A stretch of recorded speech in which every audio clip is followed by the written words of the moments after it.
Good morning, everyone. Welcome to Thornhill Baptist Church. Welcome to those joining us on stream. I'd like to invite those in the foyer to start trickling in.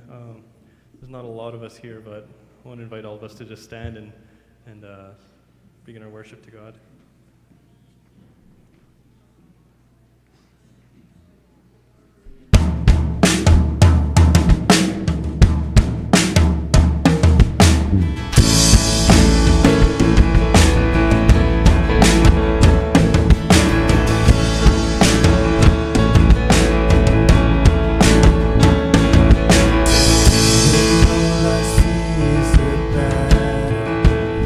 See my victory.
The God I serve knows only how to triumph. My God will never fail. Yes, my God will never fail. 'Cause I'm gonna see a victory. I'm gonna see a victory. For the battle belongs to you, Lord. And I'm gonna see a victory. I'm gonna see a victory. For the battle belongs to you, Lord.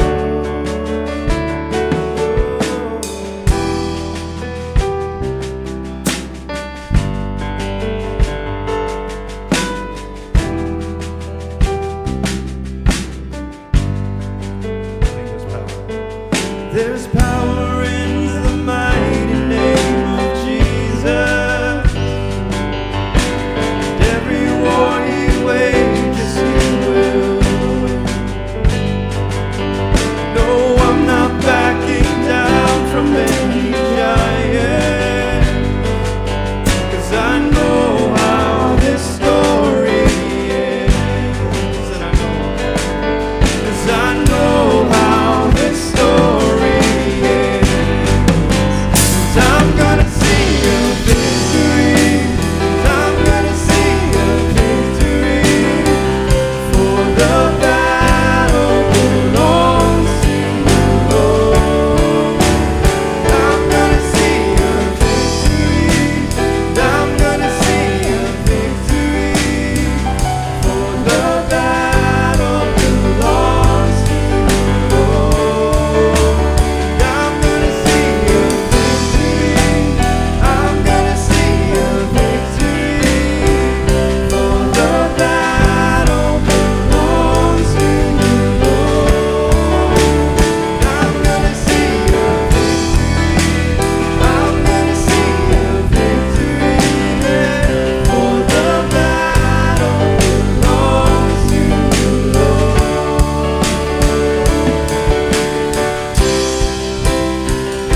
What a beautiful name it is, the name of Jesus.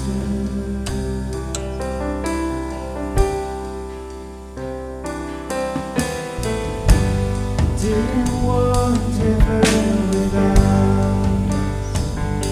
So Jesus, you brought heaven down. Sin was great, your love was greater. What could separate us now? What a wonderful name it is. What a wonderful name it is. The name of Jesus Christ, my King. What a wonderful name it is. Nothing compares to this. What a wonderful name it is. The name of Jesus. What a wonderful name it is. The name of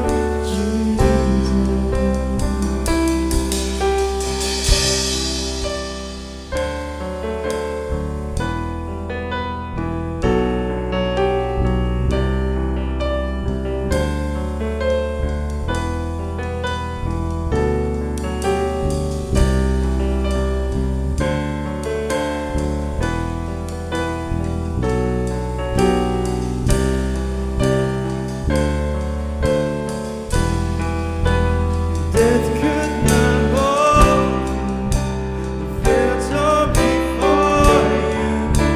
Silence the boast of sin and grave. Heavens are all the praise of your glory. For you are raised to life again. You have no rival, you have no equal, now and forever, God, you reign. Yours is the kingdom, yours is the glory, yours is the name above all names. What a powerful name it is. What a powerful name it is. The name of Jesus Christ, my King. What a powerful name it is. Nothing can stand against. What a powerful name it is. The name of Jesus. You have no rival. You have no equal. Now and forever, God, you reign. Yours is the kingdom. Yours is the glory. Yours is the name above all names. What a powerful name it is. What a powerful name it is. The name of Jesus Christ, my King. What a powerful name it is. Nothing can stand against. What a powerful name it is. The name of Jesus. What a powerful name it is. The name of Jesus. What a powerful name it is. The name of Jesus.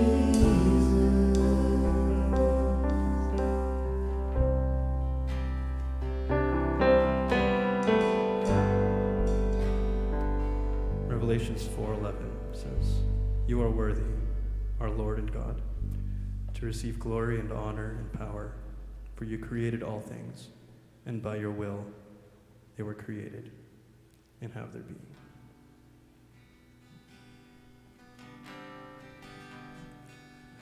You are worthy of it all.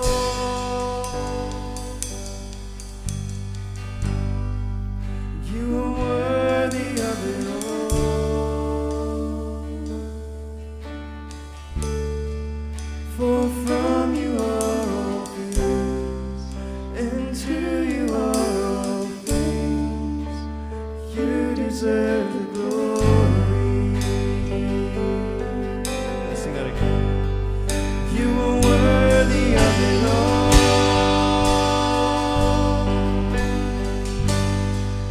You are worthy of it all.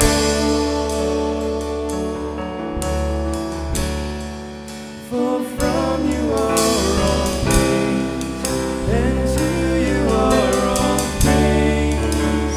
You deserve the glory.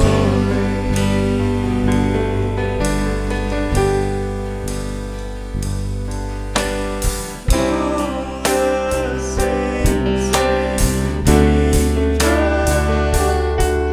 they bow before your throne. All the elders cast their crowns before the Lamb of God and sing, you are worthy of it all.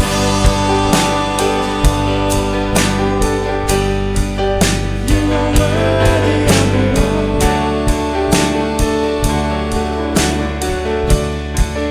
For from you are all things, and to you are all things. You deserve the glory. All the singers.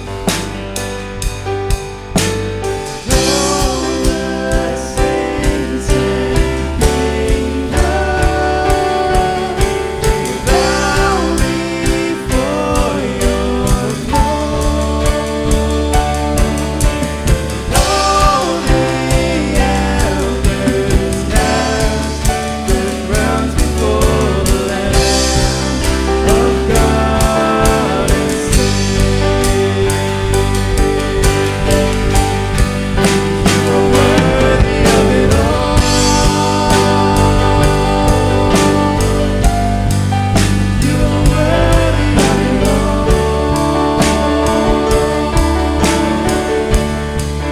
For from you are all things, and to you are all things. You deserve the glory. You are worthy of it all.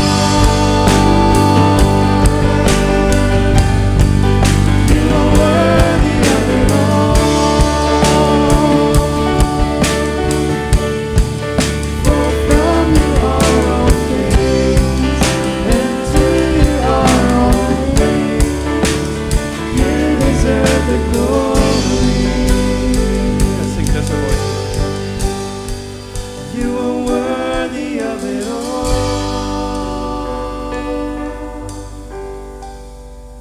You are worthy of it all.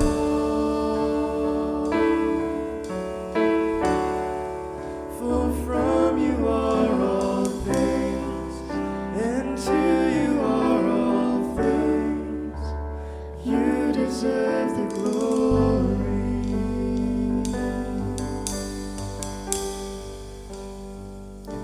You can grab a seat.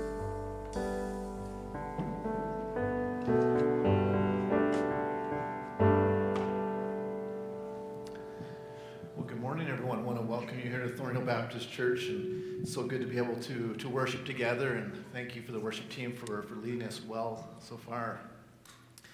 Just a couple of really quick announcements. First of all, choir is starting up this Wednesday, I think, right, Ron? Yeah, awesome. So if you're interested in being a part of the choir, they're going to be leading us in some worship on Easter Sunday, so just at the end of the month here. And so if you're interested in being a part of the choir, you can show up on Wednesday night, or you can talk to Ron and he'll give you some more details related to what's happening in terms of what's happening with the choir. The other thing I want to mention is that for Good Friday, we've kind of been off and on in terms of different things that we've been doing over the last few years in relation to Good Friday. And so just want to let you know that we do have something planned for this Good Friday. We're going to give you some details in the next week and the next weeks ahead. But you can look forward to some information surrounding that as well. So just so you're aware that you can be aware that put that in your calendar, the next, on the 29th, I believe it is. Let me open in a word of prayer this morning as we prepare to hear from God's word today.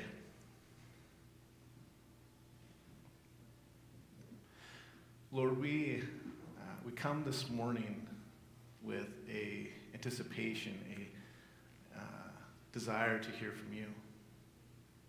And Lord, whether we are here in person or whether we're online, our longing and our desire is to spend time with you, to fellowship with you, God. Lord, we just invite you to move in our lives, to move in our hearts, to be speaking to us now, that we would be open to receiving, open to hearing from your Spirit in a way that's meaningful, in a way that just draws us closer to you, Jesus. Lord, we pray this in your name. Amen. Well, this morning we will be continuing our series on vital signs of a healthy church. We started this, I think, in January. We started it with our membership Sunday, and we heard testimonies, and we had a baptism. It was just a really exciting time for us as a church to be able to welcome a number of people into our church. And then the following week, we explored how healthy churches transition from Sorry, I want to just dismiss the kids. Thank you, Kira. Thank you I just saw you leaving. I thought I'm missing something. So kids, enjoy your Sunday school. I got excited there. As I was saying, the second week we explored how healthy churches have transitioned from multicultural churches to intercultural churches, where different cultures, whether it's geographic cultures or ages, have discovered and understood what it means to give space for all generations and all people whose lives intersect with each other. And they contribute and have a degree of ownership of the church collectively. The following week, we talked about how healthy churches remain rooted in core truths, but also give space for doctrinal differences and personal convictions. Now, just to be clear, the intent behind this particular series is to invite you and I, invite myself to do some honest internal reflection about ourselves and our church. Identifying whether there are some things that we're doing well and some areas that maybe we have some room to grow in. This week we're going to explore how healthy churches celebrate and practice community and how we develop a sense of belonging here. Now, I suspect that for most of us, we have some degree of understanding surrounding the topic of community. Generally, we define community in one of two basic ways. I'm summarizing, but the first one is a group of people living in the same place or having a particular characteristic in common. So, for example, this church is located in the community of Thornhill. That would be one definition. The second is a feeling of fellowship with others as a result of sharing common attitudes, interests, and beliefs. And that's the area that I would like to explore this morning. See, community is important. It's the lifeblood of the church. It's the way that we discover more about ourselves, more about others, more about Jesus. And as we discover more about Jesus, he then begins to develop our theology of belonging in church community. And we see it throughout the New Testament. We see instructions from church leaders instructing the first century church how to live in the community of belonging with one another. And there were times when the first century church enjoyed community and did it well. And other times that they struggled, and the leadership then needed to exhort and rebuke and correct them. And so in light of that this morning, as part of our time together, I've invited Allison Spence to join me up here and to share some of her experience over the last 3 or 4 years.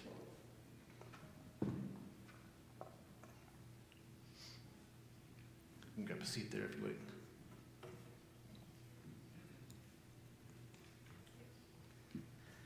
Now, most of you probably know who Allison is, but Allison and Jerry, her husband Jerry, have been attending our church for the last 20 years or so, and And I know when I was first hired, Jerry was on the board, and I was very excited to have him, get to know him better during that time. And Allison, you were on the hiring committee when I was hired, so it's your fault that I'm here. So if you want to blame someone, then. But you two have been here for 20 years, and you have obviously been involved in high level leadership here at the church. What are some other areas that you two have been involved in terms of the life of Thornhill? Just a little bit closer. Oh, sorry. Choir. I was in choir for a number of years, and Jerry and I, at separate times, have both been responsible for the kitchen and food preparation, I guess, within the kitchen. So those are the key ones. Okay, and you guys did some small group stuff as well, Oh, right? right, yeah. So been part of small groups from the get-go. And then for a number of years, we were leading a group. Okay, great. And so I invited Allison to share this morning and share her message with her this morning, because as a church community, I think it's important that we hear both the areas that we're doing well and the areas and have conversation around the areas that we need to improve in. And so last year, Allison, you sent me an email. I think it was June last year. You sent me an email following the death of your daughter, Kathleen, and I know it wasn't easy for you to write. And since then, Jerry and yourself and myself have had multiple conversations.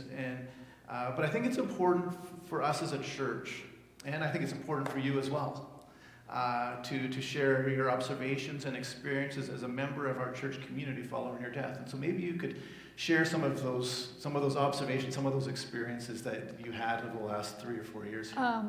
So backing up, right up here, right okay. There, yeah. Backing up a little bit, in the spring of 2018, our daughter informed us that she had been diagnosed with breast cancer. In spring of 2019, we celebrated that she had finished all her treatments and everything was looking good. That summer, she informed us that cancer had come back and she had tumors in her brain, multiple tumors, and was going to be having some surgery. She lived in Vancouver, so it was hard to be with her, and we rushed out there after her surgery and spent some time with her, and we came back, and then she got the results and said, yep, it's terminal. It's terminal. What else can we say? So we went back to spend time with her, and late November 2019, she passed away. At the same time, my husband was dealing with some serious health issues. And it just so happened, and I was sharing this with Ryan this morning, that we were going back beginning of December for a memorial for Kathleen. And Jerry had spent the week before in hospital, and the doctor didn't want to release him, didn't want to discharge him. No, you're not well enough. And Jerry says, you don't understand. We have to go to Vancouver tomorrow for a funeral. No, you can't. And I said to Jerry, so have you told him whose funeral it is? And immediately he signed the discharge papers. And so we flew out. And during that time, it was stressful doubly. I was losing my daughter, and I was facing the thought that, maybe I would be losing my husband as well. We got lots of cards from people. I think my big thing for me was just dealing with the shock and struggling with coming to church. So during the Christmas season, didn't come to church, and many Sundays it just became easier not to come to church. And then in March, COVID hit, and our world shut down, and that made it doubly painful. Sorry. We're going on. I have notes, but I can't read them. I think the big thing for me was a feeling of isolation. We got a lot of cards from people. We're thinking of you. We're praying for you. We got one meal during that time. My girlfriend called me first thing that morning and said, we're bringing supper, and left it on the doorstep for us. And that was it. And the thing that struck me, I guess, and coming forward, Jerry's been coming to church, and I just have felt disconnected. So last spring we discussed it and thought, well, maybe it's time we started looking for a different fellowship at church. And my sister was out visiting, so we went to a community church 2 weeks in a row. It was very, very interesting. After the service that first Sunday, she looked at me and she said, "This is weird." Nobody spoke to us. Nobody said hi. Everybody was walking around us to visit and chat. Nobody said a word to us. And her church in Winnipeg is unbelievably dynamic. So it was a bit of a shock for them. And we thought, well, it's May Long Weekend. Let's try it again and see. And we were the first ones sitting in the congregation in the church, and nobody spoke. Pastor came in, visited with everybody he knew, shook everybody's hands, and nobody even acknowledged that we were there. So on our way home, the discussion was, so it's not just our church that is giving us this feeling of not belonging, not being a part of the congregation. And I thought and prayed about it, and I ended up sending pastor and elders an email, just sort of relating some of this information and how I felt. I don't want to speak for Jerry, but how I felt about the whole situation. I felt, I guess, abandoned. I felt that everybody was going on about their lives, and if they thought of us, I know we did get a phone call from a lady one day. She was reading or reviewing her church directory and came across our name and thought of us. So she called to say hi, see how we were doing. But nobody ever asked me the questions, so how do you feel about your daughter dying? She was 34. How are you struggling? Are you struggling? How are you going forward, knowing that you only have one child left? So it was some of those struggles that I guess prompted my email, and Pastor Ryan very graciously said, come in and have a chat, and we did. So I guess we're up to now. Sorry. So, Allison, if you need Kleenexes, there's Yep. some there. Okay. As you kind of walk, I mean, this perfect storm of awfulness. Yep. And so how did you and Jerry process those feelings of abandonment? Because I think that was a word that really stuck out for me in your letter to me, was that we feel abandoned. And so how did you two kind of process some of those feelings? I think for me, the big thing was faith, knowing that, yeah, God is still there. But a lot of times it's hard to feel God's closeness. And I guess I've always thought that, we represent God to each other, and getting a hug from someone and saying God loves us is a way that God shows us He loves us. And through this, I guess I started thinking about, well, if I feel this way, are there other people feeling the same way? And so I think part of what you're describing is this idea of bearing with one another. Yep. And we recognize that, that idea of bearing with one another was difficult during the pandemic. Recognize that we're all kind of grieving in our own way, the experiences during the pandemic as well. And then again, in the context of grief, how do you process? How do you approach someone who is experiencing grief like yours and Jerry's were? Because sometimes we don't know what to say. Sometimes we don't know how to say it. Sometimes the conversation is uncomfortable. It's difficult. So what are some ways that we, as your church community, what are some ways that we could learn from your experience and learn from our lack of care for you during that time, so that we can move forward in a way that actually demonstrates care for you, but also for others who may be in situations like that in the future? One of the things that I thought of often is, wouldn't it be nice if somebody called me and said, meet me at Starbucks for coffee, or, hey, I'm at Starbucks, I'll be there in 5 minutes, I'm going to bring you coffee. We have very good friends that we spend a lot of time with. They're not Christians. And Brenda would drop off a coffee for me. And that meant more to me because she was thinking of me. And she was thinking enough not to just pray for me, which she doesn't do. But anyways, we're working on that. But it meant more because it was something tangible, right? I remember growing up, crisis in the church, somebody having a problem.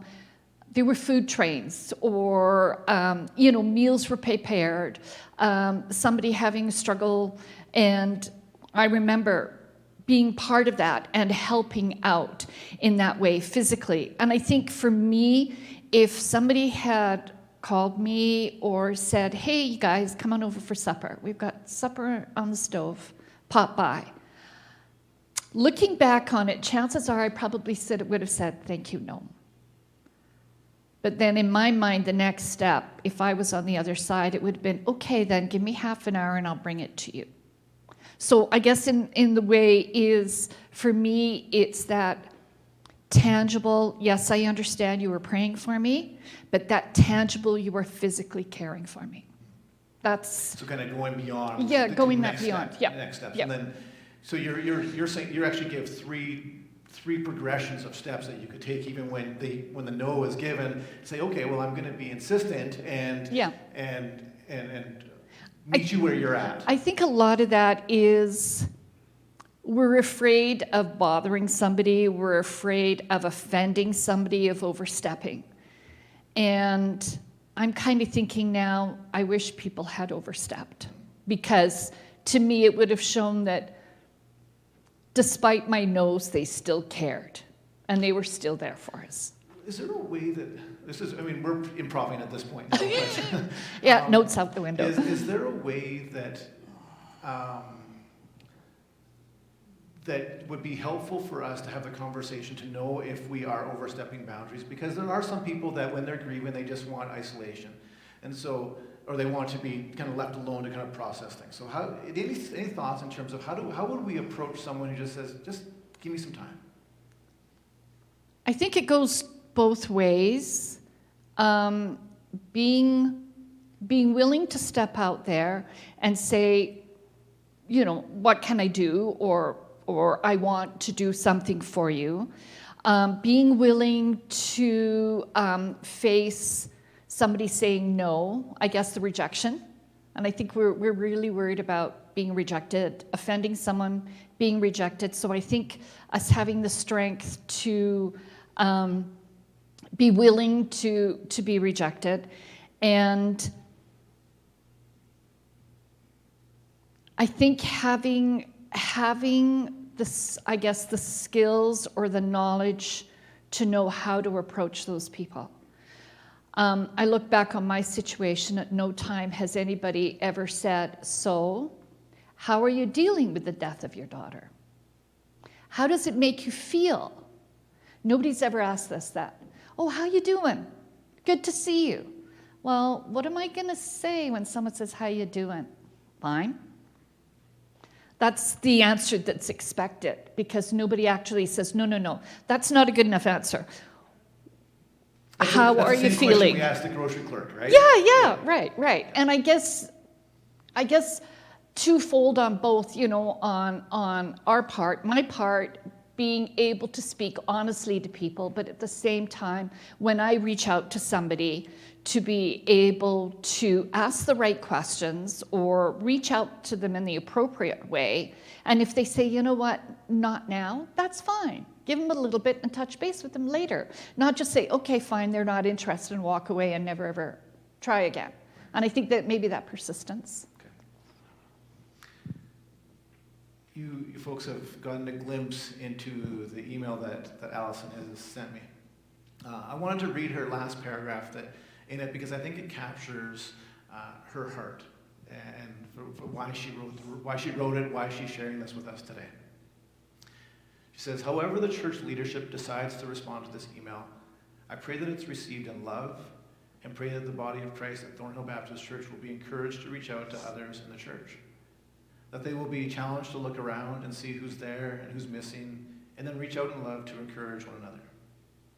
So I know, Allison, that the intent behind this conversation isn't to shame anyone or to blame anyone, and certainly from my perspective, I asked Allison to share this morning because I hope that there's an opportunity for healing for her and for Jerry, as well as an opportunity for us as well to grow as a church.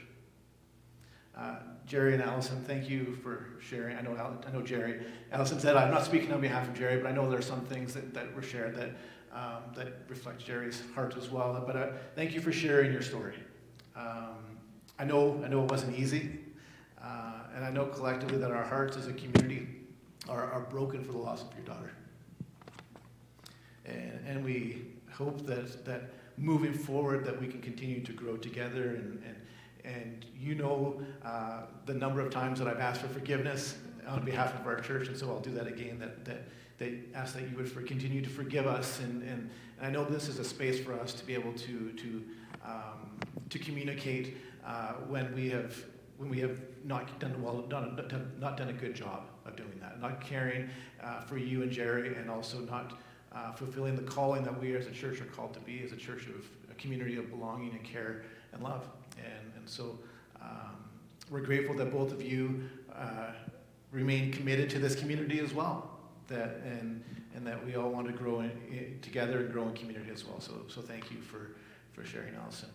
Would someone be willing to pray for Allison and Jerry?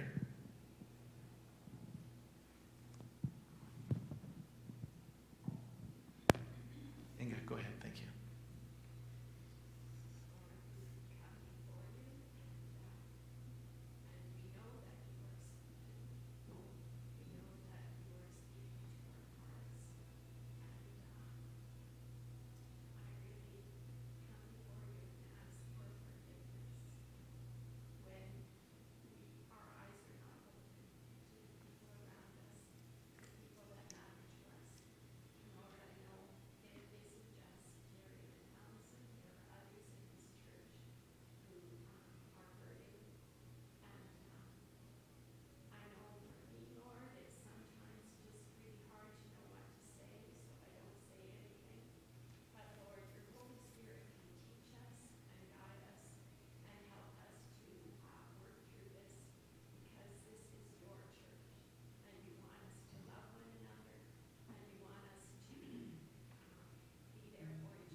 Thank you, Allison, for sharing.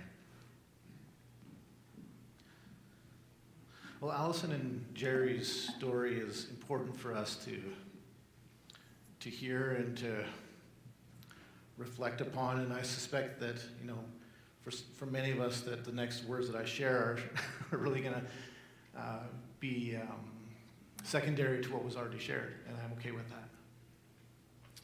that. Their story is an important reason why the New Testament gives us 60 different imperatives, 60 different different statements for us to help build and develop and sustain community in the church. They're often called one another statements. Things like care for one another, submit to one another, encourage one another, serve one another, bear with one another, and on it goes. The list is actually, I found a resource, and there's the list of one another statements are on the back table in the back of the sanctuary there if you'd like to read through it later. The phrase, love one another, is actually repeated 13 different times throughout the New Testament. John, in particular, really kind of dives deep into this idea of loving one another in his gospel, but also his 3 epistles as well.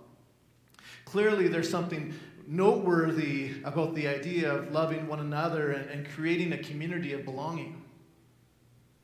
What I find interesting, though, is that in the New Testament, there's this extensive list of one another statements, but there's also a list of things that we are not to do. But that list is only 6. Things like, don't envy one another. Don't slander one another. Don't grumble against one another. And it does, at first glance, it does seem out of proportion, 60 imperative things we are to do versus only 6 things that we're not to do, things we're supposed to avoid. But I think that should give us a clue as to what our natural tendencies are towards community.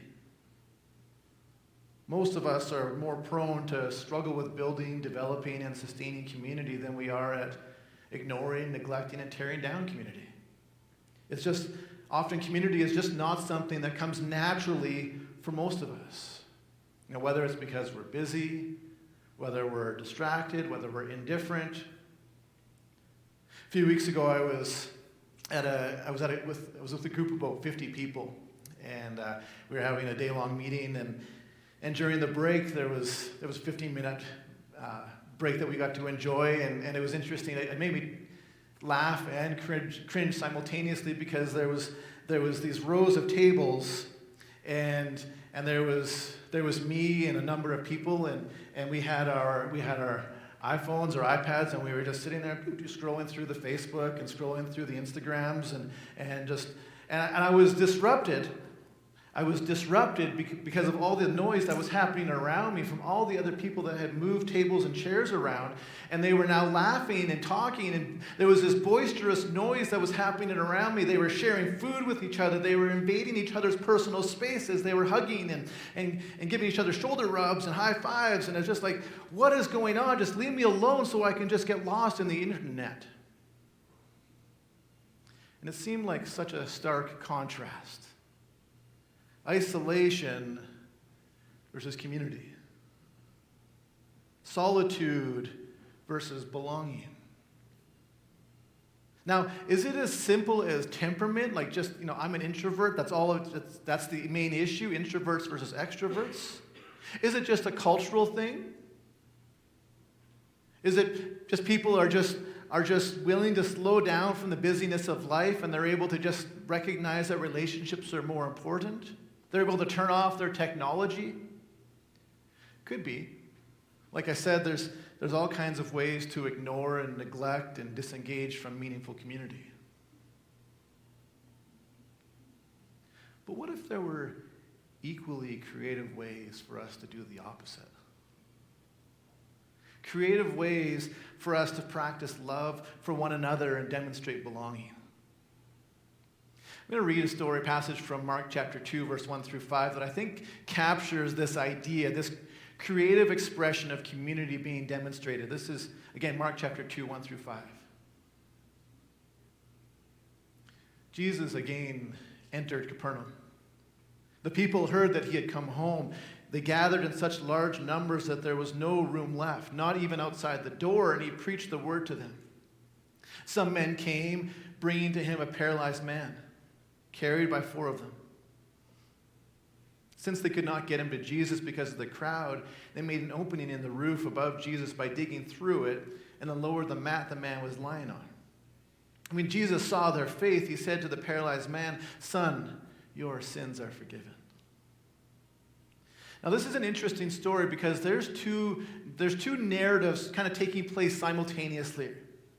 The first is that Mark is making it very clear to us that Jesus is in Capernaum there to preach the gospel, teach a new kingdom, but also to heal people physically and spiritually. That was a critical part of Jesus' ministry. The second is where I'd like to explore for a bit this morning, is that where we see this template for us on how to build community and belonging. 3 critical traits in a Christ-centered community. Think of it like a triangle, where it's our initiative and our time and ourselves. Our initiative, our time, and ourselves. All kind of interlocking so that when we integrate each of these areas into our lives and relationships, we build a community of belonging. I think that's some of what Allison was describing here today. Now, we don't have to dig too deep into the corners to see that there was something special about these 5 guys. And we don't know anything about these 5 guys. Maybe they like burgers and fries. We don't know. That's a bad joke. But they kind of just pop into the Gospels as quickly as they pop out. And the only detail of consequences there is in this story is that one of these 5 guys is paralyzed. We don't know how. We don't know when. Maybe he was paralyzed at birth. Maybe there was an accident. Maybe he had an illness. Maybe there was an attack. But neither Mark or Luke, in Luke's account in chapter 5, none of them seem overly concerned about why this man was paralyzed. They just want us to know that he is. But can you imagine a scenario where these 5 guys are hanging out in the local plaza of Capernaum, the local town square, and they're just lounging after a long week of work and enjoying their Saturday afternoon together? But they notice that there's a buzz in the air. There's this commotion happening in Capernaum, and they begin to catch word that Jesus is back.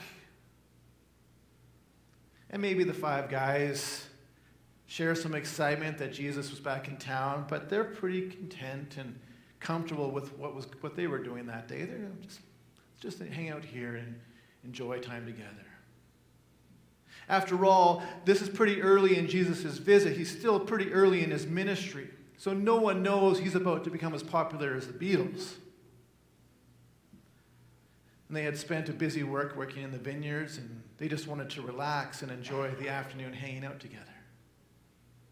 Finally, one of the 4 guys kind of catches the sleeve of someone passing by and says, "Hey, what's so great about this Jesus anyways? We know he's from here, but what's so great about Jesus anyways?"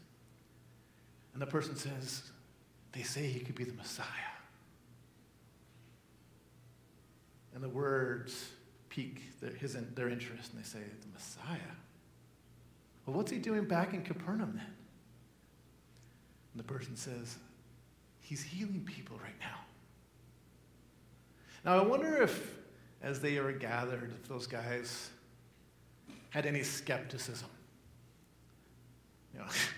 Healing people, are you kidding me? Yet the words, "Jesus is healing," I wonder if those words would have hung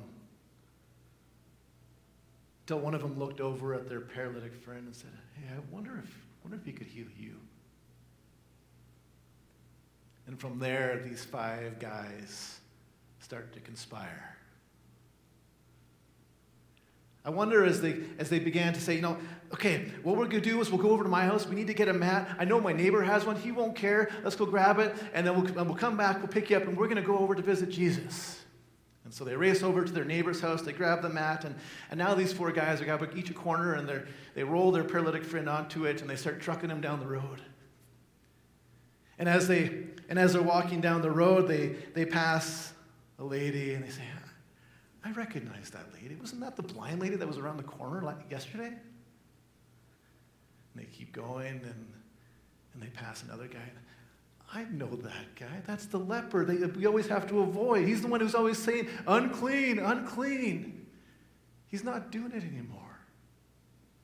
And over again, on their way to Jesus, I wonder if they start to realize that the people that they've been passing aren't suffering with their afflictions any longer. And their excitement begins to grow as their faith awakens. And they start to believe that their friend could possibly be healed. And they're just moving along, and they come around the corner, and they're stuck in their tracks, come to a grinding halt. They can't get past. It's just a wall of people. There's no room for a group of 5. You should have made reservations. Now, nobody would fault these guys for looking at their friend and saying, "Sorry, man, we came as far as we could, but, it's full. We can't get past."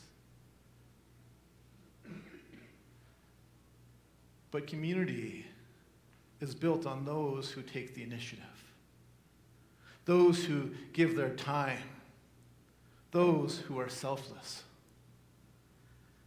And so the conspiring continues, unwilling to take no for an answer, unsatisfied with the result. See, they came to bring their friend to Jesus, and their friend hadn't met him yet. You know, sometimes we view intercession as often viewed as just bringing the needs to others in prayer. But what if we could do the same in terms of how we relate to others as well? Allison talked a little bit about that, didn't she? Bringing people to Jesus through our words and actions, bringing Jesus to others by bringing a coffee. And so these four guys demonstrate what intercession through our lives could look like, and they say, we can't go through the crowd, can't go around the crowd, can't go under the crowd, guess we got to go over. They take their friend to the roof of the house and begin to lower him down. See, a community of belonging is relentless in its pursuit of caring and loving each other. Because there's a selflessness, a sacrificial love that these four guys are demonstrating for this paralytic man. And so what we see is that they're giving their time, their comfort, potentially their reputation. I imagine there was a few people that were scoffing at them and criticizing them for what they were doing. That's how we build and develop and sustain community and communicate belonging, by prioritizing other people in our lives, by saying yes to building meaningful relationships, by taking the initiative even when it's difficult, even when it's inconvenient. Truth is that community takes time, and at times it may require a degree of discomfort as well, particularly as we prioritize other people, as we commit to community, as we initiate relationships, even when we ourselves may be hurt or disappointed or tired. Admittedly, most of us have experienced enough discomfort in the last 3 years to last a lifetime. I've also observed that for most of us, that we've also experienced enough loneliness during that same time to last a lifetime as well. Where social isolation has extended well beyond the pandemic, and isolation has become the norm rather than the exception. So what drives us to look past our comfort, to look past our relational safety, to look past our busyness, to look past our indifference so that we can say yes to community? I think it's our inherent desire, our inherent longing for belonging. A sense that these are my people. This is my community. I belong here. All of us want to experience belonging, and community helps us to experience that. The paralytic man, he clearly had a sense of belonging with those four guys. Four guys who sacrificed their time and their effort, possibly their reputation, to demonstrate that this man belonged with them. But what we discover at the heart of this passage was that the belonging that the paralytic felt with his friends, well, that was only a glimpse. That was only a shadow of what he was about to experience when he met Jesus. You see, as much as we enjoy belonging with one another, it's even more important to know that you and I, that you belong to Jesus. That community rooted in Christ is even richer, even more meaningful than the community we share with one another. Because what we see from Jesus in this passage is that Jesus takes the first step towards us in the journey of belonging. And he's now demonstrated the initiative by seeking you and I out. He begins to say, I'm going to show up in the pockets of our lives. And in this story, he shows up in Capernaum, uninvited. He just shows up and says, here I am. Paul talks about this example that Jesus sets in the Philippian church in chapter 2, verse 5 through 8. This is what he says. In your relationships with one another, have the same mindset of Christ Jesus, who being in very nature God, did not consider equality with God something to be used to his own advantage. Rather, he made himself nothing by taking the very nature of a servant, being made in human likeness. And being found in appearance as a man, he humbled himself by becoming obedient to death, even death on a cross. Our time, our initiative, ourselves. We follow the example of Jesus, we see that he did that. I'm going to invite the worship team to come on up just as we prepare for communion. See, communion is an important time for us to unite our hearts with Jesus, reminding ourselves of the salvation work Jesus did on the cross, reminding us where our ultimate belonging comes from. And so as we enter into this Easter season and we begin to prepare ourselves this month, longing, anticipating a communion with God, before we receive the bread and the juice, though, wonder if it would be appropriate for us just to spend some time in quietness, just considering whether there might be someone in our lives that God has placed in our life that we can intercede for in our lives. Not just through prayer. I think prayer is important, absolutely. But ways that we also in turn can take that next step that Allison referred to. That we can actually begin to intercede through our lives and bring Jesus to another person through our words and actions. Come on up, guys. So maybe for some of us, but also recognize that maybe for some of us, that we're in a place where we just feel lonely, we feel tired. In this quietness, can I just invite you just to sit with Jesus? Just enjoy the belonging that you have in Jesus, like the paralytic found. So we're just going to have some quietness.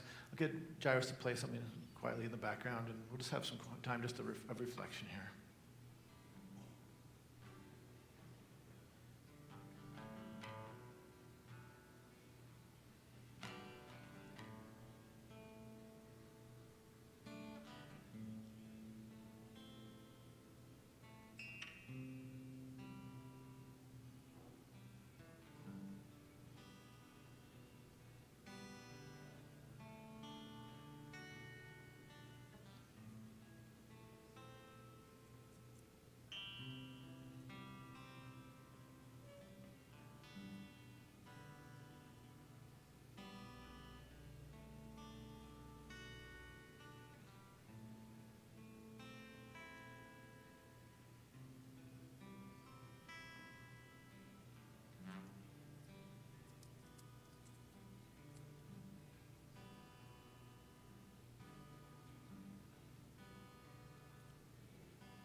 Invite you to open up your communion packages, and that first layer of foil will open up the wafer. First layer of film will open up the layer, then the foil will open up your juice. Communion, though, isn't just like a Thornhill Baptist Church thing or a Baptist thing. It's an invitation that Jesus extends to each of us, not by our efforts, but by his. It's an invitation into belonging with him. And what we see is through communion, what we recognize through communion is that belonging, that communion with him happens through his death and his resurrection, not by our efforts, but by his. So as we receive communion, we are reminded once again that that Jesus was the one who initiated it. He's the one who broke the bread and offered it to the disciples. He's the one who demonstrated his selflessness by serving and submitting to death. And so on that night, Jesus took the bread and he passed it around and said, "This bread is my body. Eat this in remembrance of me. Take and eat."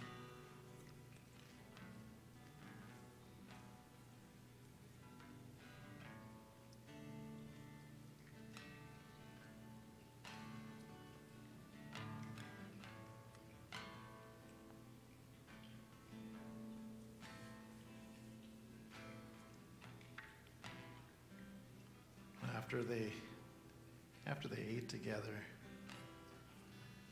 Jesus poured out the wine for them and said to each of them, "This wine is a symbol of the new covenant in my blood, which is poured out for you.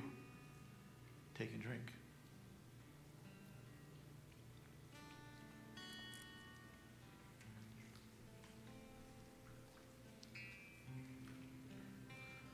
Lord, we know that our belonging is rooted in you.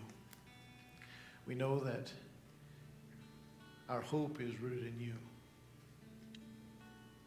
Lord, our desire is that our community is rooted in you. That we would be able to demonstrate who you are to others. That we would be able to demonstrate what it looks like. We would be able to follow your example. That we would be a community of Thornhill Baptist Church that seeks after you, that loves others the way that you call us to, Jesus.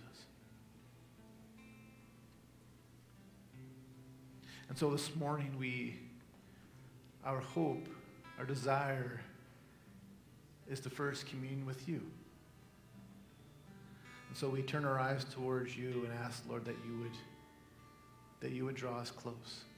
That we would be reminded again and again that we belong to you, Jesus. Amen.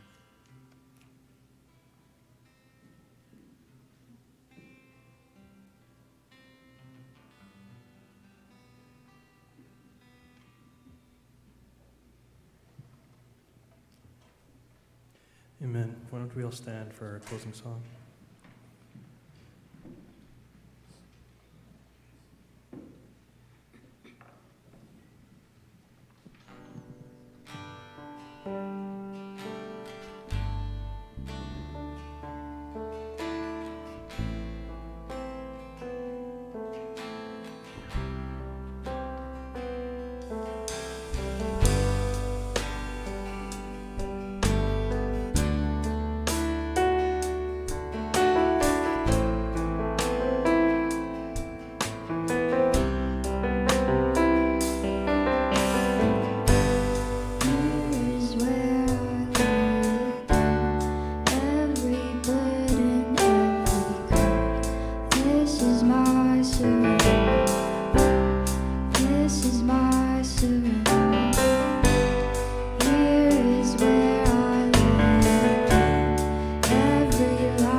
saying a few things at this point, but just felt like God was wanting me to go a different direction.